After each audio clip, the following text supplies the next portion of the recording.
कि असम और मिजोरम सरहद तनाजे पर अब सियासत शुरू हो गई है। राहुल गांधी ने ट्वीट करके वजीर दाखिला पर निशाना साधा है। वजीर दाखिला ने एक बार फिर मुल्क को नाकाम किया। AIMIM के सदर ओवैसी ने भी वजीर दाखिला पर हमला किया। अमित शाह के दौरे के तुरंत बाद इतना बड़ा हादसा कैसे हुआ, इतना बड़ा वाकया कैसे पेश आया?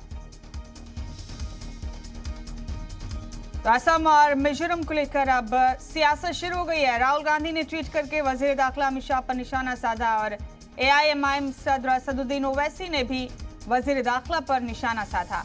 उन्होंने कहा कि वजीर दाखिला के दौरे के तुरंत बाद इतना बड़ा सानेहा कैसे हो गया।